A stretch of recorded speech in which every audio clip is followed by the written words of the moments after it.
এটা হলো মার্কেটের ট্রলি।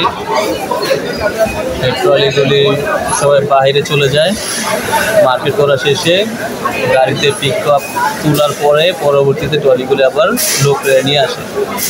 এটা হলো সৌদি আরবের দাম্মামের একটা মার্কেটের এরিয়া।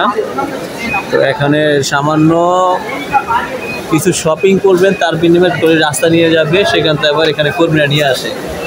ঠিক আছে, বাংলাদেশের দুঃখজনক হলো সত্যি যে বিমানবন্দর থেকে প্রবাসীরা কষ্ট করে রেমিটেন্স পাঠায়, সেই রেমিটেন্স যোদ্ধা যখন দেশের বাড়ি যায় তখন তার বিমান থেকে নামার পর যখন ব্যাগিং চেকিং লাগেজ সব সম্পূর্ণ হওয়ার পরে তখন মাথায় নিয়ে তার সিএনজি বা যেটাই হোক আদার্স যানবাহনে করে চলে আসতে হয়, মাথায় নিয়ে এয়ারপোর্ট থেকে বের হতে হয়। এটা সবচেয়ে বড় লজ্জাজনক একটা ভিডিও, দেখলেও খারাপ লাগে, শুনতেও খারাপ লাগে।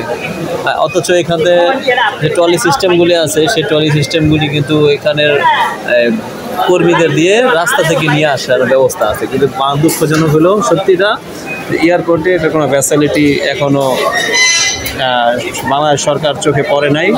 এটা একটা নেককার কোনো ঘটনা, এটা আমরা তীব্র নিন্দা জানাচ্ছি। প্রবাসীরা এত কষ্ট করে দেশের জন্য পরিশ্রম করে, আর সে দেশের যাওয়ার পর তার এই অসম্মান শুরু হয়, ল্যাগেজ মাথা নিয়ে রাস্তায় বের হতে হয়। ভিডিওটি সবাই শেয়ার করে দিবেন, সবাই ভালো থাকবেন। আসসালামু আলাইকুম। এটা কোনো এয়ারপোর্টের লাইন না যে বিদেশ থেকে লোক এসেছে চেকিং হচ্ছে লাইন ধরে আসছে। এটা একটা সৌদি আরবের শপিং মল, জোনো মার্কেটের চেয়েও এটা বড়। এটা দাম্মামে অবস্থিত, সিকো। তো এখানে যাই প্রোডাক্ট ক্রয় করুন না কেন লাইন ধরে সেগুলি সিস্টেম অনুযায়ী সেটা আপনার এখানে থেকে বের হতে হবে।